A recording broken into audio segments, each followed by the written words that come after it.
Attraction 1, Disney's Pop Century Resort Legendary Years section.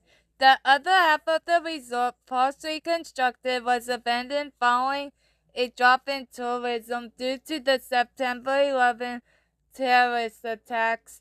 The Legendary Years section would have been themed to the 1900s through the 1940s. Ew. Sorry guys, there was a piece of hair on me. Anyway, the completed structures in the land that Legendary Years would have occupied were instead turned into Disney's Art of Animation Resort. Attraction 2, Reflections, a Disney Lakeside Lodge, was a planned Disney Vacation Club resort at the Walt Disney World Resort in Bay Lake, Florida. Announced at D23 Expo in 2017, the resort was planned to be located between Disney's Wilderness Lodge and Disney's Fort Wilderness Resort and Campground on the former site of Disney's River Country Water Park. The resort was originally set to open in 2022. Attraction 3, Adventure House, a walkthrough at Disney's Fort Wilderness Resort and Campground that would have ended with a children's playground. Attraction 4, Lilliputian Land, 1953 to 1955, a land that was to be located north of Tomorrowland, east of Fantasyland. Attraction 5,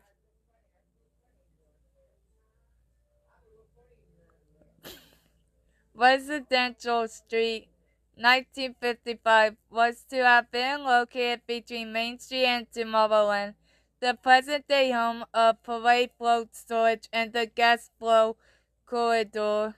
Attraction 6, International Street, 1955 to 1956, a land to be placed on the lagoon hosting the submarine voyage and the other boat ride attractions. Eventually, it became the idea for the World Showcase at Epcot.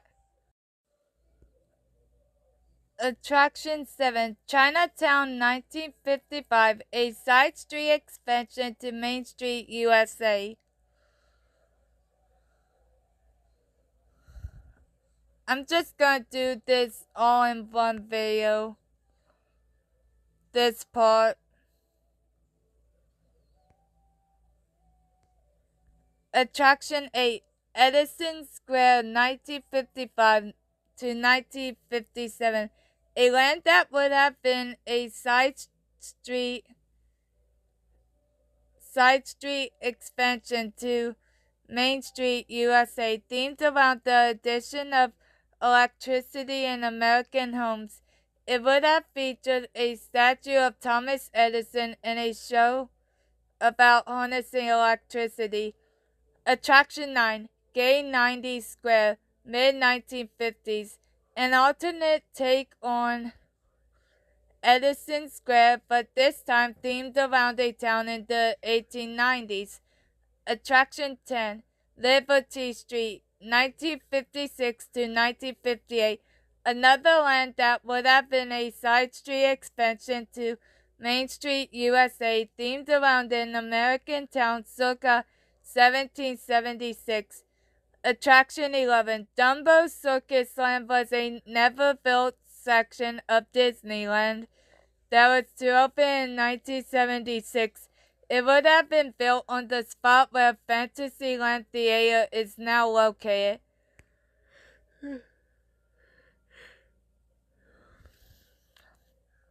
Attraction 12, Big Town, USA, 1976, an area where Mickey's Toontown now sits, themed around big cities like New York City and Chicago, which would have featured a big Broadway-style theater holding 3,000 guests with daily live shows, a restaurant similar to the Golden Horseshoe, and a carnival fair with a Ferris wheel, roller coaster, and paddle boats. Attraction 13. Discovery Bay was an unbuilt land for Disneyland designed by Tony Baxter in the late 1970s. Set in a technologically advanced late 1800s San Francisco, attractions based on 20,000 leagues under the sea and the island at the top of the world were prominent features.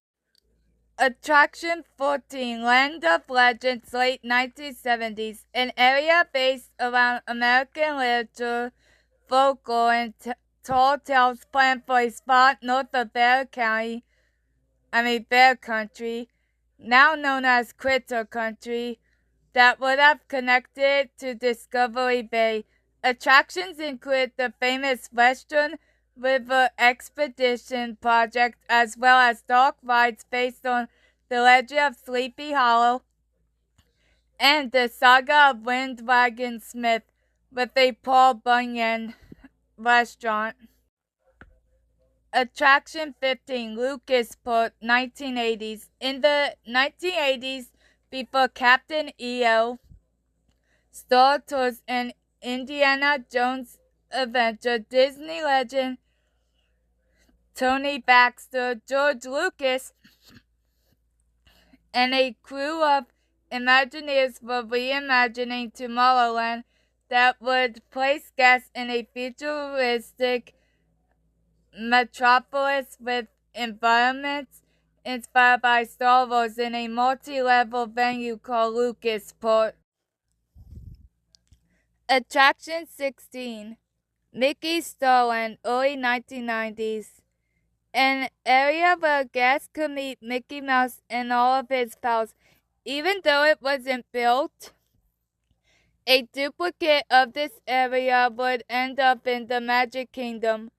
It shares similarities with Mickey's Toontown. Right now on screen, you are seeing the duplicate that was in Magic Kingdom. Attraction 17, Tomorrowland 2055, was a scrapped update and makeover of Tomorrowland at Disneyland. It was going to be used to update the current Tomorrowland at the park, but the idea remains scrapped. Attraction 18, Hollywoodland, late 1990s. A land to be located between Main Street, USA and Tomorrowland. The side of Space Mountain facing the land would have been converted into the hill with the Hollywood letters on it. The land was themed after Hollywood's heyday from the 1930s and 1940s. Just like with the second part, I'm recording the fourth part all together because I know I'm not gonna be able to find the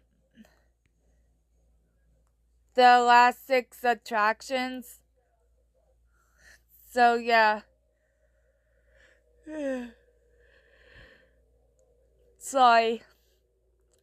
Attraction 19, Mythica, Unknown, a land inspired by Greek and Roman myths and legends. As a fan of Greek and Roman myths and legends, this one hurts me. Attraction 20, Starland, a land that would have been set in an imaginary Route 66 town. Attraction 21, in 2004, the author of Harry Potter signed a letter of intent with Disney, with the company intending to develop a Harry Potter section within the Magic Kingdom at Walt Disney World. Ultimately, Disney pulled out negotiations, citing the author's creative influence and the terms established by Warner Brothers. Eventually, a land titled The Wizarding World of Harry Potter was built at most of the Universal Studios parks, with attractions based on Harry Potter. This one made me laugh. I'm referring to her as the author and not by her actual name because she's a TERF. or trans exclusionary radical feminists for short. Attraction 22. Movie Pavilion. A pavilion dedicated entirely to movies. The board found the idea so good, and with Michael Eisner wanting to compete with Universal Studios Orlando, the pavilion was expanded into a dedicated theme park, opening near Epcot in 1989 as Disney MGM Studios. A movie area of the parking lot is the only reminder of the original plans. Attraction 23, Space Pavilion. This pavilion themed to outer space would have included a guest-operated jetpack attraction called Spacewalk and interactive displays about space. The idea eventually evolved into Mission Space. Attraction 24, Weather Pavilion, a pavilion that was rumored to have been located between the Living Seas and the Land Pavilion, and reportedly was to be sponsored by the Weather Channel, with the pavilion being focused on teaching meteorology and weather broadcasting. While it is not clear on what happened, plans for the pavilion ultimately fell through. That said, Disney and Weather Channel will later collaborate in 2008 on the Stormstruck exhibit at Innovations East.